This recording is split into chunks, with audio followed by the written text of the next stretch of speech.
السلام علیکم ورحمۃ اللہ وبرکاتہ. ویلکم ٹو لرننگ قرآن میں خوش آمدید.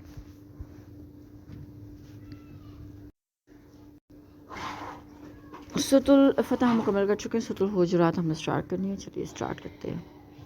اعوذ باللہ من الشیطان الرجیم. بسم اللہ الرحمن الرحیم. شروع اللہ کے نام سے جو بڑا مہربان اور نہایت رحم کرنے والا.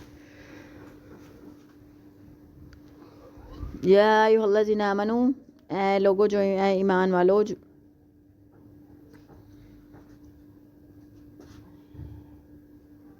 لا تقدموا، آگے بڑھو، بین ید اللہ، یدی اللہ، اللہ کے آگے، ورسول ہی، اور اس کے رسول کے، واتقوا اللہ، اور ڈرو اللہ سے، ان اللہ، بے شک اللہ، سمیع علیم، سننے والا اور جاننے والا ہے. اے ایمان والو، اللہ اور اس کے رسول کے سامنے پیش قدمی نہ کرو اور اللہ سے ڈرتے رہو. بلا شبہ اللہ تعالیٰ سب کچھ سننے والا اور جاننے والا ہے. آپ کا ادب و احترام، یعنی اللہ اور اس کے رسول سے آگے نہ بڑھو بلکہ ان کے پیچھے پیچھے چلو. اگر ابھی تک اللہ اور اس کے رسول نے کسی امر کا فیصلہ نہیں کیا تو اپنی رائے سے کوئی فیصلہ نہ کرو، اور اگر فیصلہ کر دیا ہے تو اسی کی اطاعت کرو، اس کے علاوہ دوسری راہیں نہ سوچو. اجتہاد. یا ایھا الذین آمنوا، اے لوگو جو ایمان لائے، لا ترفعوا، نہ اونچی کرو، اصواتکم، اپنی آوازیں، فوق، اوپر، صوت نبی کی آواز سے، ولا تجہروا، اور نہ زور سے بولو، لہو، اس کے سامنے، بالقول، گفتگو میں، کجہری، جیسے بلند آواز میں، بعضکم، تمہارے بعض، لبعض، بعض دوسرے سے، ان، کہیں، تحبط، اکارت ہو جائے، اعمالکم، تمہارے اعمال، اعمالکم، تمہارے اعمال، وانتم، اور تم، لا تشعرون، نہ جانتے، خبر بھی نہ ہو. اے ایمان والو، اپنی آوازیں نبی کی آواز سے بلند نہ کرو، اور نہ ہی ان کے سامنے اس طرح اونچی آواز سے بولو جیسے تم ایک دوسرے سے بولتے ہو. ایسا نہ ہو کہ تمہارے اعمال برباد ہو جائیں اور تمہیں اس کی خبر بھی نہ ہو. یعنی جب تم نبی کی مجلس میں بیٹھتے ہو تو ان کا ادب و احترام محفوظ رکھو. اس آیت کے شان نزول درج الحدیث میں ملاحظہ فرمائیے. ابن ابی ملیکہ کہتے ہیں کہ صلی اللہ علیہ وسلم کے سامنے آوازیں بلند کرنے کی بنا پر دو نیک ترین آدمی تباہ ہونے کو تھے، یعنی سیدنا ابو بکر صدیق رضی اللہ تعالیٰ عنہ اور سیدنا عمر. جب کہ بنی تمیم کا ایک وفد 9 ہجری میں آپ کے پاس آیا اور آپ سے درخواست کی کہ آپ ان کا کوئی سردار مقرر فرما دیں. آپ دونوں میں سے ایک نے اقرا بن حابس کی سرداری کا مشورہ دیا جو بنی مجاشہ بنو تمیم کی ایک شاخ میں سے تھا، اور دوسرے نے کسی دوسرے قعقاع بن معبد کے متعلق مشورہ دیا.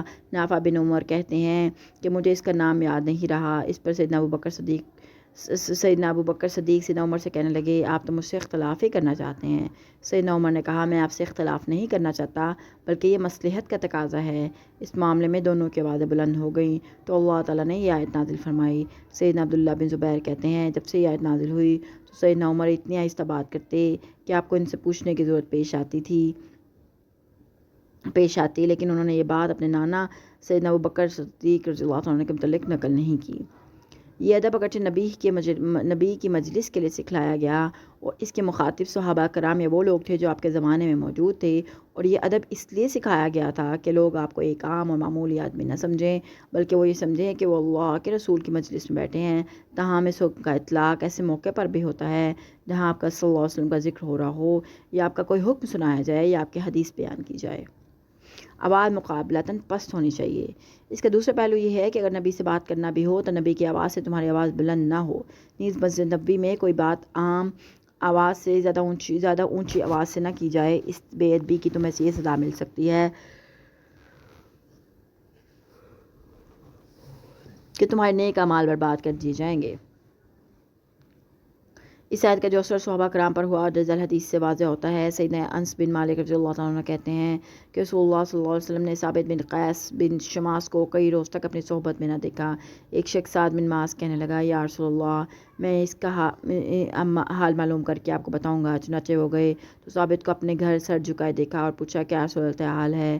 ثابت رضی اللہ عنہ کہنے لگے، برا حال ہے، میری تو آواز ہی نبی سے بلند ہوتی تھی، میرے تو تمام اعمال اکارت گئے اور اہل دوزخ سے ہوا. سعد نبی اکرم صلی اللہ علیہ وسلم کے پاس آئے اور بتایا کہ وہ تو یہ کچھ بتاتا ہے. موسیٰ بن انس کہتے ہیں، پھر ایسا ہوا کہ سعد بن معاذ ایک بڑی بشارت لے کے دوسری بار ثابت بن قیس کے ہاں گئے. آپ نے خود سعد کو ثابت کے ہاں بھیجا اور کہا، اسے کہہ دو تم اہل دوزخ سے نہیں بلکہ اہل جنت سے ہو.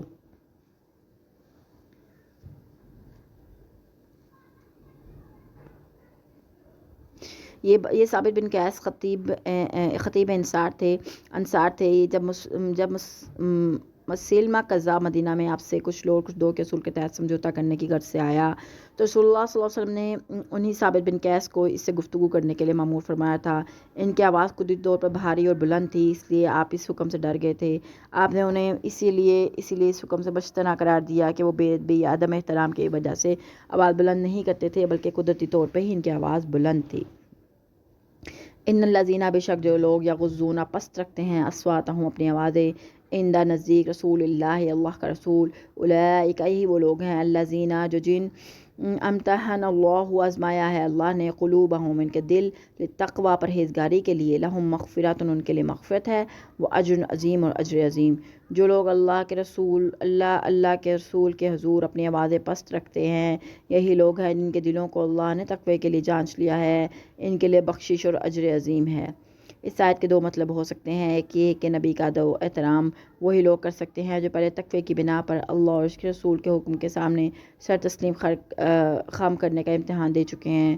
اور دوسرا مطلب یہ ہے کہ نبی کا ادب و احترام کرنا ہی اس بات کا واضح ثبوت ہے کہ ان لوگوں کے دلوں میں تقوی موجود ہے اور ان کے اس عمل سے اللہ ان کی تقوی کو مزید بڑھاتا چلا جائے گا. اس آیت اور مذکورہ بالا آیت سے صحابہ کی کمال فضیلت ثابت ہوتی ہے. نیکسٹ آیت دیکھتے ہیں. ان الذین، بے شک جو لوگ ینادون کا آپ کو پکارتے ہیں من وراء باہر سے الحجرات حجروں سے، اکثرہم ان میں سے اکثر لا یعقلون عقل نہیں رکھتے. اے نبی صلی اللہ علیہ وسلم جو لوگ آپ کو آپ کے حجروں کے باہر سے پکارتے ہیں ان میں سے اکثر بے عقل ہیں. ولو انہم صبروا، اور اگر وہ صبر کرتے ہیں حتی یہاں تک کہ تخرجا آپ نکل آتے ہیں الیہم ان کے پاس، لکان البتہ ہو جائے گا خیرا بہتر، لہم ان کے لیے، واللہ اور اللہ غفور بخشنے والا رحیم مہربان. اور اگر یہ لوگ صبر کرتے ہیں تاکہ آپ ان کی طرف نکلتے ہیں تو یہ ان کے حق میں بہتر تھا، اور اللہ تعالیٰ معاف کرنے والا رحم کرنے والا ہے.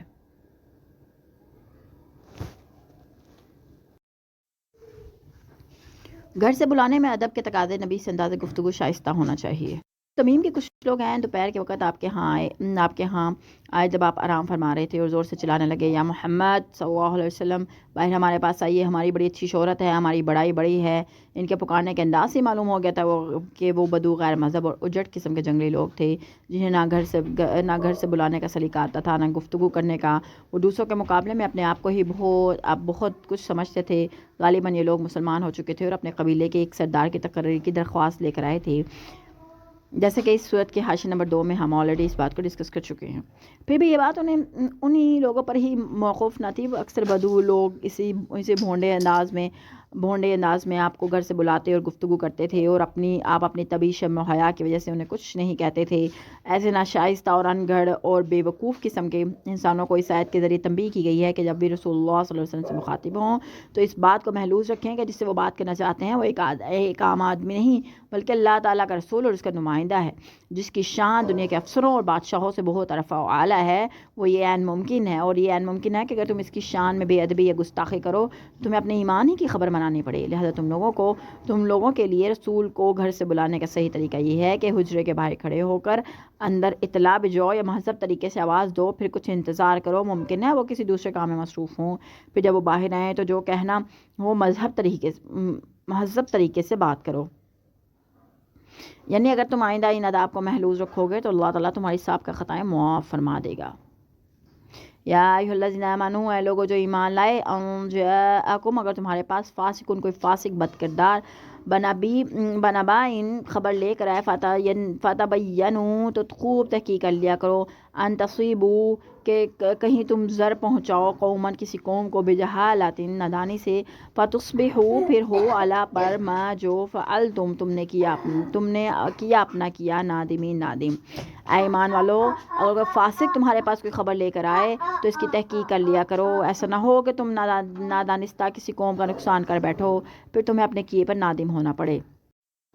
وَاعْلَمُوا جان رکھو اَنَّ فِیکُم کہ تمہارے درمیان رسول اللہ اللہ کے رسول یؤتیکم کہ اگر وہ تمہارا کہا مانے فی کثیر اکثر میں سے، من الامر کاموں میں سے، کاموں میں لعنتم البتہ تم ایذا میں پڑو گے، ولیکن اللہ اور لیکن اللہ حبب محبت الیکم تمہارے تمہیں ایمان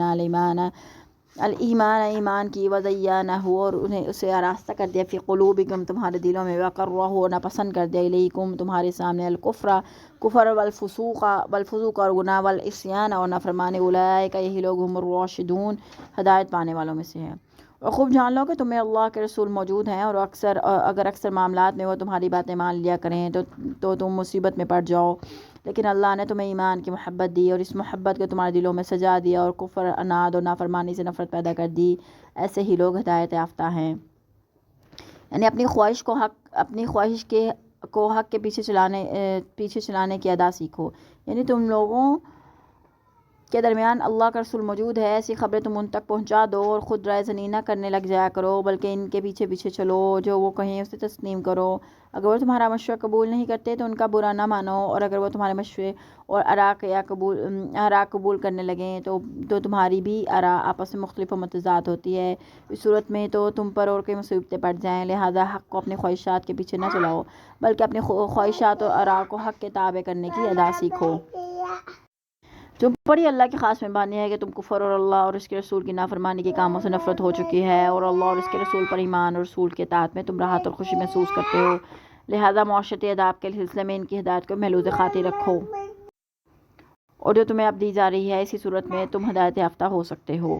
فضلا من اللہ کے فضل سے، ونعمت اور نعمت، واللہ علیم حکیم اور اللہ جاننے والا اور حکمت والا ہے، اور یہ اللہ کا فضل اور اس کا احسان ہے، اور اللہ سب کچھ جاننے والا اور حکمت والا ہے۔ وَإِن طَائِفَتَانِ اور اگر دو گروہ من المؤمنین مومنوں سے اختلوا باہم لڑ پڑیں، فَأَصْلِحُوا تو صلح کرا دو تم، بینہما ان دونوں کے درمیان، فَإِن پھر اگر بغت زیادتی کرے احداہما ان دونوں میں سے ایک علی الاخری دوسرے پر، فقاتلوا تو تم لڑو اللتی اس سے جو تبغی زیادتی کرتا ہے، حتیٰ یہاں تک کہ تفیء رجوع کرے الی امر اللہ حکم الہی کی طرف، فَإِن پھر اگر جب فاءت وہ رجوع کر لے، فَأَصْلِحُوا تو صلح کرا دو تم بینہما ان دونوں کے درمیان، بالعدل عدل کے ساتھ، وَأَقْسِطُوا اور تم انصاف کیا کرو، ان اللہ بے شک اللہ یحب رکھتا ہے المقسطین یحب دوست رکھتا ہے المقسطین انصاف کرنے والے۔ اور اگر مومنوں کے دو گروہ آپس میں لڑ پڑے تو ان کے درمیان صلح کرا دو، اور پھر اگر ان میں سے کوئی فریق دوسرے فریق پر زیادتی کرے تو زیادتی کرنے والے سے لڑو یہاں تک کہ وہ اللہ کے حکم کی طرف لوٹ آئے، پھر اگر وہ لوٹ آئے تو ان کے درمیان انصاف سے صلح کرا دو، انصاف کیا کرو کیونکہ اللہ انصاف کرنے والوں کو پسند کرتا ہے۔ آپس میں لڑائی کرنا مومنوں کا کام نہیں، اس جملے سے ایسا معلوم ہوتا ہے کہ لڑنا مومنوں کا کام نہیں، جیسا کہ درج الحدیث سے بھی معلوم ہوتا ہے کہ سیدنا ابو بکر صدیق رضی اللہ تعالیٰ عنہ فرماتے ہیں کہ میں نے رسول اللہ صلی اللہ علیہ وسلم سے سنا، آپ فرماتے تھے جب دو مسلمان اپنی تلواریں لے کر لڑ پڑیں تو قاتل و مقتول دونوں دوزخی ہیں۔ میں نے پوچھا یہ تو رہا قاتل، مگر مقتول کا قصور؟ فرمایا وہ بھی تو اپنے ساتھی کے قتل پر حریص تھا۔ احنف بن قیس کہتے ہیں کہ میں اس شخص کی مدد کرنے چلا، راستے میں مجھے ابو بکر ملے اور کہنے لگے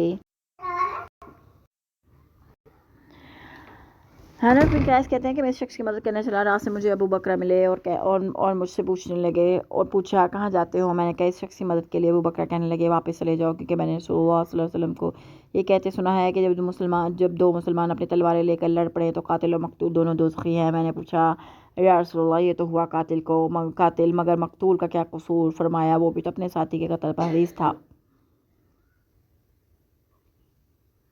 طائفہ کا لغوی معنی، یعنی ان پیش بندیوں کے باوجود اگر مسلمانوں کی دو جماعتیں لڑ پڑیں تو پوری کوشش کرو کہ ان کا اختلاف رفع ہو جائے اور ان میں صلح ہو جائے۔ واضح رہے کہ طائفہ کا لفظ استعمال ہوا ہے اور طائفہ عموماً چھوٹی جماعت کو کہتے ہیں، حتیٰ کہ بعض مفسرین کے خیال کے مطابق اس لفظ کا اطلاق ایک فرد پر بھی ہو سکتا ہے، یعنی اگر دو مسلمانوں میں لڑائی ہو تب بھی یہی حکم ہے، اور یہ تو واضح صلح کرنے والا کوئی غیر جانبدار ہی ہو سکتا ہے، خواہ ایک آدمی ہو یا کوئی جماعت ہو۔ پھر صلح کرانے والے کے لیے بھی ضروری ہے کہ وہ فرقان پر اثر انداز ہو سکتا ہے۔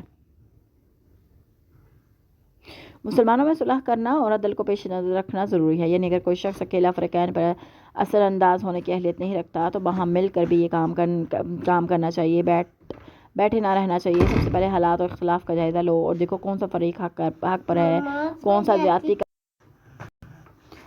اور دیکھو کون سا فریق حق پہ ہے، کون سا زیادتی کر رہا ہے. اب تو یہ بات تو واضح ہے کہ تالی ایک ہاتھ سے کبھی نہیں بچتی. زیادتی کرنے والے کے پاس بھی کچھ تھوڑا بہت حق موجود ہوتا ہے، اور جو حق پر ہو اس سے بھی کوئی نہ کوئی غلطی ضرور ہوئی ہوتی ہے.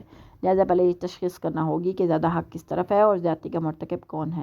پھر صلح کرانے والی جماعت کو زیادہ حق والے کا ساتھ دینا ہوگا. اس طرح فریقین پر صلح کے لیے دباؤ ڈالنا ہوگا، اور زیادتی کرنے والے پر اتنا دباؤ ڈالنا ہوگا کہ اپنی زیادتی کا اعتراف کرے اور اسے رجوع کر کے حق بات تسلیم کر لے.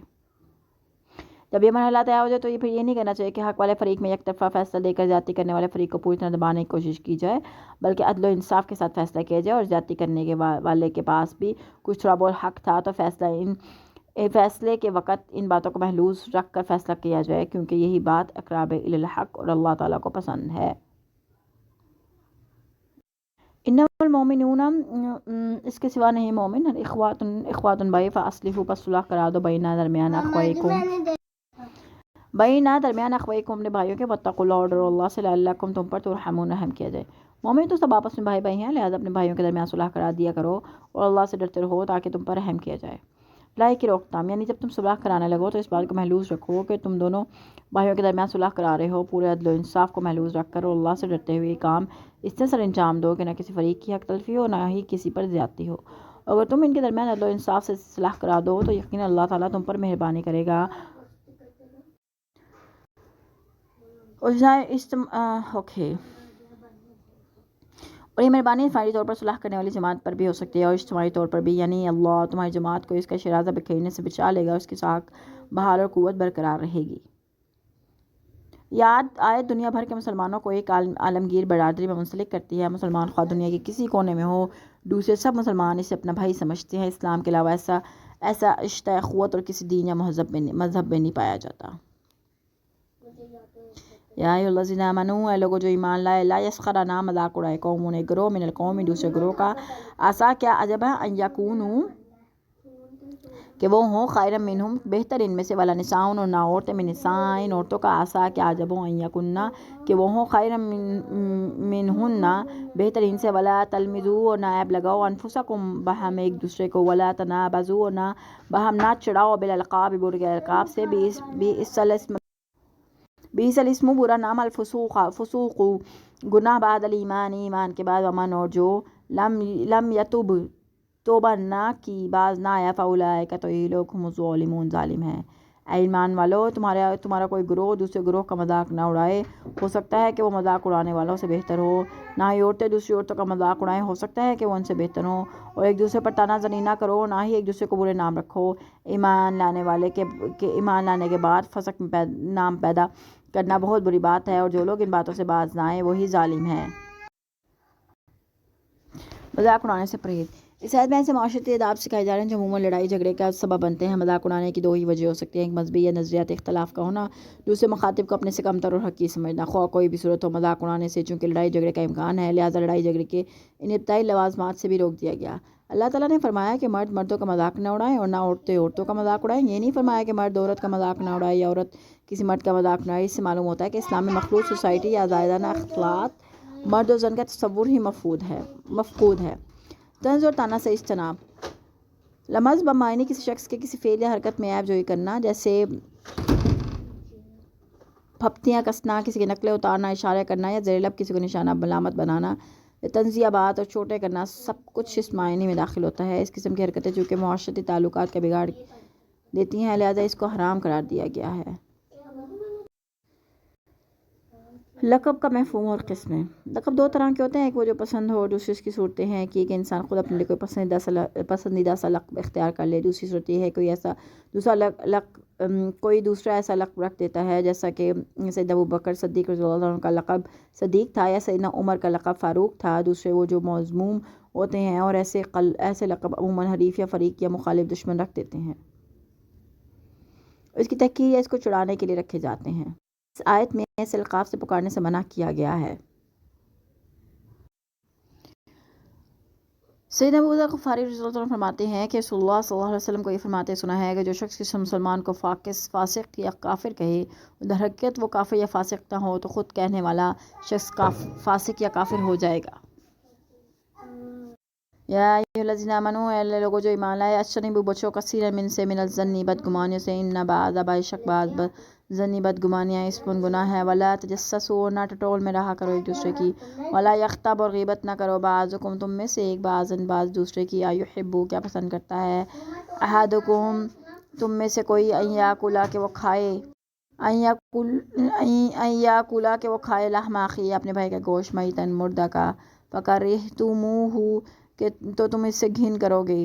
واتقوا اللہ، اور ڈرو اللہ سے، ان اللہ بے شک اللہ تواب الرحیم توبہ قبول کرنے والا ہے۔ اے ایمان والو، بہت گمان کرنے سے پرہیز کرو کہ یہ بعض گمان گناہ ہوتے ہیں، اور کسی کی عیب جوئی نہ کرو، نہ ہی تم میں سے کوئی شخص کسی دوسرے کی غیبت کرے۔ کیا تم میں سے کوئی یہ پسند کرتا ہے کہ اپنے مردہ بھائی کا گوشت کھائے؟ تم تو خود اس کام کو ناپسند کرتے ہو اور اللہ سے ڈرتے ہو۔ اللہ ہر وقت توبہ قبول کرنے والا ہے، رحم کرنے والا ہے۔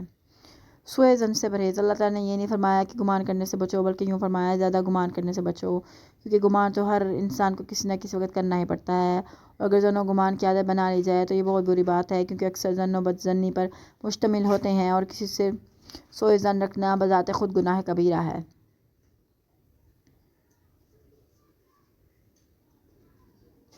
اس کے برعکس اسلام کی تعلیم یہ ہے کہ ہر شخص سے حسن ظنی رکھا جائے، تاکہ اس سے کوئی ایسا فعل سرزد نہ ہو جائے جو حسن ظنی کو بد ظنی میں تبدیل کر دے۔ دوسری اہم بات یہ ہے کہ اگر کسی شخص کے متعلق کوئی برا خیال پیدا ہو جائے تو جب تک زبان سے اس کا اظہار نہ کرے وہ قابل مواخذہ نہیں ہے۔ اس آیت میں دراصل اس بات سے منع کیا گیا ہے کہ بعض لوگوں کی عادت ہوتی ہے کہ جس شخص سے ان کا کوئی اختلاف یا جھگڑا ہو، اس کی اچھی باتوں میں سے کوئی برا پہلو نکالنے کی کوشش کرتے ہیں۔ مثلا کسی معاملے میں 4 پہلو حسن ظنی کے ہوں اور ایک پہلو بد ظنی پر محمول کیا جائے تو ان کی نظر ہمیشہ بد ظنی والے پہلو پر ہے۔ بعض لوگوں کی عادت ہوتی ہے کہ جس شخص سے ان کا کوئی اختلاف یا جھگڑا ہو، اس کی اچھی باتوں میں سے کوئی برا پہلو نکالنے کی کوشش کرتے ہیں۔ مثلا اگر کسی معاملے میں 4 پہلو حسن ظنی کے ہوں اور ایک پہلو بد ظنی پر محمول کیا جائے تو ان کی نظر ہمیشہ بد ظنی کے پہلو پر اٹھے گی۔ ایسے لوگ عموماً عام لوگوں کے متعلق حسن ظن کے بجائے کوئی بری بات ہی سوچنے کے عادی ہوتے ہیں۔ کسی کی ٹوہ لگانے سے پرہیز، تجسس کا تعلق عموماً ایسے افعال سے ہوتا ہے جو یا تو کبھی سرزد ہی نہ ہوئے ہوں گے اور یا ظاہر نہ ہوئے ہوں۔ مثلا کسی کی ٹوہ لگائے رکھنا، کسی کے گھر میں جھانکنا، چوری چھپے کسی کی باتیں سننا، کسی کے خطوط دیکھنا یا درمیان میں ٹیلی فون کی گفتگو سننا وغیرہ، سب اسی ذیل میں آتے ہیں۔ جبکہ ایسے کاموں کا مقصد کوئی ایسی بات معلوم کرنا ہو جس سے اسے بدنام اور بے عزت کیا جا سکے، ایسی جاسوسی سے ممانعت کا حکم دیا گیا ہے۔ صرف اشخاص کے لیے نہیں، اسلامی حکومت کے لیے بھی ہے۔ اسلامی حکومت اس کے لیے بھی ہے۔ اسلامی حکومت کا یہ کام نہیں کہ وہ لوگوں کی برائیاں ڈھونڈ کر منظر عام پر لائے اور پھر انہیں سزا دے، بلکہ اس کا کام صرف یہ ہے کہ جو برائیاں ظاہر ہو جائے طاقت کے ذریعے ان کا استحصال کرے۔ البتہ وہ کسی مجرم کی تحقیق کے سلسلے میں ایسے کام کر سکتی ہے جو برائیاں ظاہر نہ کی گئی ہوں بلکہ مخفی یا گھروں کے اندر ہوں، تو ان کا علاج جاسوسی نہیں بلکہ ان کی اصلاح، تعلیم، واعظ، تلقین، عوام کی اجتماعی تربیت اور ایک پاکیزہ معاشرتی ماحول پیدا کرنے سے کی جائے۔ غیبت سے اجتناب، غیبت کی تعریف جو رسول اللہ صلی اللہ علیہ وسلم نے خود بیان فرمائی ہے وہ یہ ہے کہ تو اپنے بھائی کا ذکر اس طرح کرے جو اسے ناگوار ہو۔ صحابہ نے عرض کیا کہ اگر میرے بھائی میں وہ بات پائی جاتی ہو جو میں کہہ رہا ہوں تو پھر آپ نے فرمایا اگر وہ اس میں بات پائی جاتی ہے تو نے اس کی غیبت کی، اور اگر اس میں وہ بات موجود نہ ہو تو نے اس پہ بہتان لگایا۔ اور یہ بات تو واضح ہے کہ بہتان غیبت سے بھی بڑا جرم ہے، اور غیبت خواہ کسی زندہ انسان کی ہو، اس کی پیٹھ پیچھے کی جائے، یا کسی فوت شدہ انسان کی، جرم کی نوعیت کے لحاظ سے اس میں کوئی فرق نہیں۔ اللہ تعالیٰ نے اپنے مردہ بھائی کا گوشت کھانے کو متعارف قرار دیا ہے کیونکہ غیبت کرنے والا اس کی عزت پر حملہ آور ہوتا ہے جیسے اسے کاٹ کر کھا رہا ہو، اور مردہ اس لیے فرمایا کہ جس کی غیبت کی جا رہی ہے وہ پاس موجود نہیں۔ غیبت کی حرمت سے اجتناء کی صورتیں، البتہ بعض اہم ضرورتوں کے پیش نظر شریعت نے چند صورتوں کو اس حرمت سے مستثنیٰ قرار دیا گیا ہے۔ مثلاً مظلوم حاکم کے سامنے ظالم کی غیبت بیان کر کے ظلم کی فریاد کر سکتا ہے، اور اس کی بنیاد سورۃ النساء کی آیت نمبر 148 ہے، کیونکہ اس کے بغیر عدالت کا نظام چل نہیں سکتا۔ مظلوم کو عام لوگوں کے سامنے بلا ضرورت اور تحقیر کی خاطر بھی ظالم کی غیبت کرنا یا اپنے ظلم کی داستان بیان کرنا جائز نہیں ہے۔ پھر جس طرح ایک مظلوم عدالت کے سامنے ظالم کی غیبت بیان کر سکتا ہے، اسی طرح اس تفتیٰ کی صورت میں مفتی کے سامنے بھی بیان کر سکتا ہے۔ کسی شخص کے شر سے بچنے کے لیے اپنے مومن بھائی کو اس کے عیب و ثواب سے مطلع کر دینا تاکہ وہ اس کی شرعی اپنے نقصان سے محفوظ بچ سکے۔ مثلا کوئی شخص رشتہ کرنا چاہتا ہو یا کسی دوسرے کاروبار اشتراک کرنا چاہتا ہو یا کسی کے ہمسائے میں مکان خریدنا چاہتا ہو یا اسے قرضہ دینا یا امانت سونپنا چاہتا ہو، اور وہ اپنے دوسرے بھائی سے مشورہ لے تو مشورہ دینے والے کو نہایت دیانتداری سے متعلقہ شخص کے عیب و ثواب بیان کر دینے چاہیے تاکہ وہ کسی دھوکے میں نہ رہیں۔ اور اس کی بنیادی حدیث یہ ہے کہ ایک شخص رسول اللہ صلی اللہ علیہ وسلم کے پاس آنے لگا اور کہنے لگا میں نے انصار کی ایک عورت سے عقد کیا ہے۔ آپ نے پوچھا تم نے اس کو دیکھا بھی ہے؟ اس نے کہا نہیں۔ آپ نے فرمایا جا اور اسے دیکھ لے، اس لیے کہ انصار کی عورتوں کی آنکھوں میں کچھ عیب ہوتا ہے۔ یا ایھا الناس، اے لوگو، انا خلقناکم، بے شک ہم نے پیدا کیا تمہیں من ذکر ایک مرد سے، و انثی اور ایک عورت سے، وجعلناکم اور تمہیں بنایا شعوبا و قبائل، ذات و قبیلے، لتعارفوا تاکہ تم ایک دوسرے کی شناخت کرو، ان اکرمکم بے شک تم میں سب سے زیادہ عزت والا عند اللہ اللہ کے نزدیک، اتقاکم تم میں سے سب سے بڑا پرہیزگار، ان اللہ علیم خبیر بے شک اللہ جاننے والا اور باخبر ہے۔ اے لوگو، ہم نے تمہیں ایک مرد اور ایک عورت سے پیدا کیا اور تمہاری ذات اور قبیلے اس لیے بنائے تاکہ تم ایک دوسرے کو پہچان سکو، ورنہ اللہ کے نزدیک سب سے زیادہ قابل عزت وہی ہے جو تم میں سب سے زیادہ پرہیزگار ہو، بلا شبہ اللہ تعالیٰ سب کچھ جاننے والا اور باخبر ہے۔ اقوام کی لڑائی جھگڑوں کی بنیاد اور ان کا سدباب۔ موجودہ دور میں قوم، وطن، نسل، رنگ اور زبان، یہ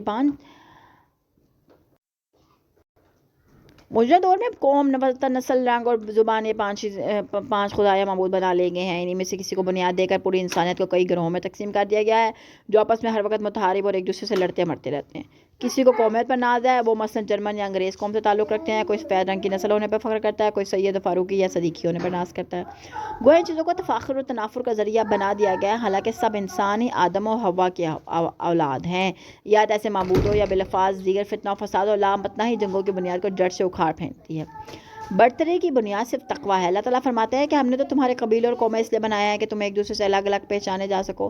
مثلا دو شخصوں کا نام زید ہے اور دونوں کے باپ کا نام بکر ہے، تو الگ قبیلہ برادری سے متعلق ہونے کی وجہ سے ان میں امتیاز ہو جائے گا، لیکن تم نے یہ کیا ظلم ڈھایا کہ ان چیزوں کو تفاخر اور تنافر کا ذریعہ بنا دیا ہے۔ کوئی نسل کی بنیاد پر شریف اور اعلیٰ درجے کا انسان بن بیٹھا اور دوسروں کو حقیر، کمینہ اور ذلیل سمجھنے لگا، تو کوئی قوم اور وطن یا رنگ اور زبان کی بنیاد پر بڑا بن بیٹھا ہے۔ ان سب چیزوں کے بجائے اللہ تعالیٰ نے عز و شرف کا معیار تقویٰ قرار دیا ہے، یعنی جتنا کوئی شخص گناہوں سے بچنے والا اور اللہ سے ڈرنے والا ہوگا، اتنا ہی وہ اللہ کے نزدیک معزز و محترم ہوگا۔ اس مضمون کو رسول اللہ صلی اللہ علیہ وسلم نے اپنے خطبہ حجۃ الوداع میں، جو نہایت اہم دستوری دفعات پر مشتمل تھا، یوں بیان فرمایا کہ کسی گورے کو کسی کالے پر، کسی کالے کو کسی گورے پر، کسی عربی کو کسی اجمی پر، کسی اجمی کو کسی عربی پر کوئی فضیلت حاصل نہیں۔ فضیلت کی بنیاد صرف تقویٰ ہے، کیونکہ تم سبھی آدم کی اولاد ہو اور آدم مٹی سے پیدا کیے گئے تھے۔ قالت الاعراب، کہتے ہیں دیہاتی، آمنا ہم ایمان لائے، قل فرما دے لم تؤمنوا تم ایمان نہیں لائے، قل فرما دے لم تؤمنوا تم ایمان نہیں لائے، ولیکن اور لیکن قولوا تم کہو اسلمنا ہم اسلام لائے ہیں، ولما اور ابھی نہیں یدخل الایمان داخل ہوا ایمان فی قلوبکم تمہارے دلوں میں، وان اور اگر تطیعوا تم اطاعت کرو گے اللہ کی ورسولہ اور اس کے رسول کی، لا یلتکم تمہیں کمی نہ کرے گا من اعمالکم تمہارے اعمال سے شیئا کچھ بھی، ان اللہ غفور رحیم بے شک اللہ بخشنے والا مہربان ہے۔ بدیوں نے کہا ہم ایمان لے آئے ہیں، آپ ان سے کہیے تم ایمان نہیں لائے بلکہ یوں کہو کہ ہم مسلمان ہو گئے ہیں اور ابھی تک ایمان تو تمہارے دلوں میں داخل ہی نہیں ہوا، اور اگر تم اللہ اور اس کے رسول کے اطاعت کرو تو اللہ تعالیٰ تمہارے اعمال سے کچھ بھی کمی نہیں کرے گا، اور اللہ یقیناً بخشنے والا اور رحم کرنے والا ہے۔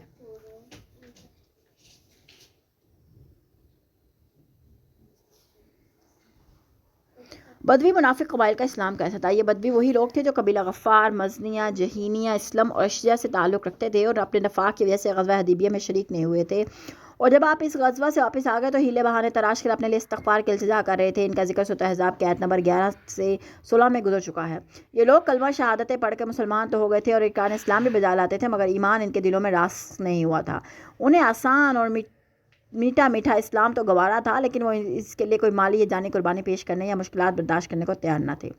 اسلام اور ایمان میں فرق۔ اس آیت سے صاف معلوم ہوتا ہے کہ ایمان اور چیز ہے اور اسلام اور چیز ہے۔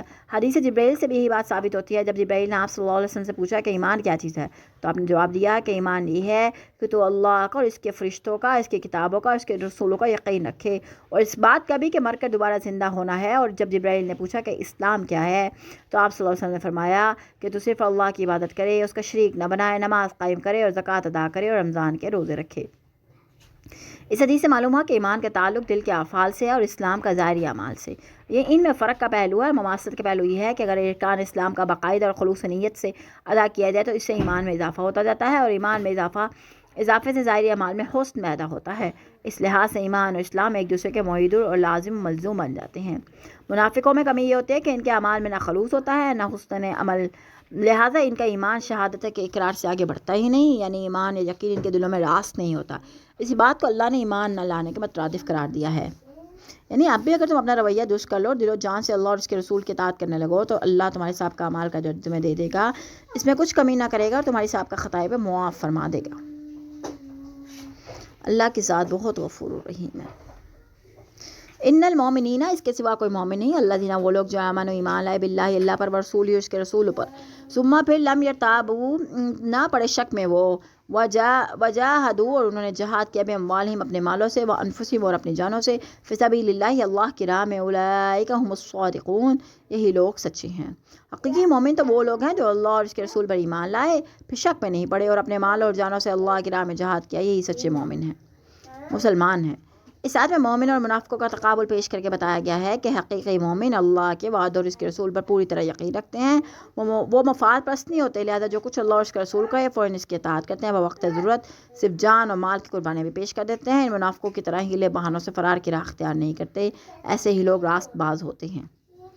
قل اتعلمون کہ فرما دے کہ تم جتلاتے ہو اللہ کو بدینکم اپنا دین، واللہ یعلم اور اللہ جانتا ہے ما فی السماوات جو بھی آسمانوں میں ہے، وما فی الارض اور جو زمین میں ہے، واللہ بکل شیء علیم اور اللہ ہر ایک چیز کا جاننے والا ہے۔ آپ ان بدوی سے کہیے کہ تم اللہ کو اپنی دینداری جتلاتے ہو، اللہ کے آسمان اور زمین کی ہر چیز کو اللہ جانتا ہے اور وہ ہر چیز کو خوب جاننے والا ہے۔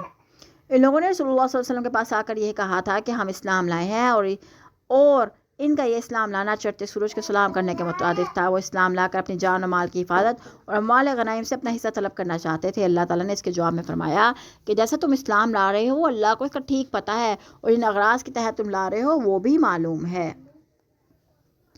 یا منون وہ احسان رکھتے ہیں علیہ کا پر ان اسلموا کہ وہ اسلام لائے، کل فرما دے لا تمنو نہ احسان رکھو تم علیہ مجھ پر اسلامکم اپنے اسلام لانے کا، بل اللہ بلکہ اللہ یمن احسان رکھتا ہے علیکم تم پر، ان ہداکم کہ اس نے ہدایت دی تمہیں، ایمان کی طرف، ان کو تم صادقین اگر تم سچے ہو۔ وہ آپ پر یہ احسان درتے ہیں کہ وہ اسلام لائے ہیں، آپ ان سے کہیے آپ اپنے اسلام لانے کا مجھ پر احسان نہ جتلاؤ، بلکہ اللہ نے تم پر احسان کیا ہے کہ تمہیں ایمان کی ہدایت دے دی، اگر فی الواقعہ تم اپنی بات میں سچے ہو۔ بدوی قبائل کی اغراض کے تحت اسلام لائے تھے۔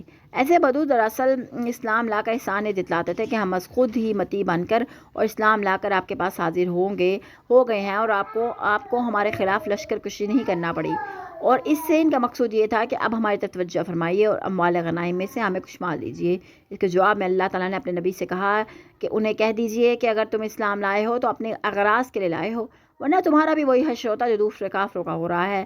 اس اسلام لانے کا مجھ پر کیا احسان دھرتے ہو، بلکہ یہ تو اللہ کا تم پر احسان ہے کہ اسے تمہیں اسلام لانے کی توفیق دی اور مسلمانوں کے ہاتھوں سے تمہاری جان اور مال محفوظ ہو گئے اور پٹائی نہیں ہوئی تمہاری۔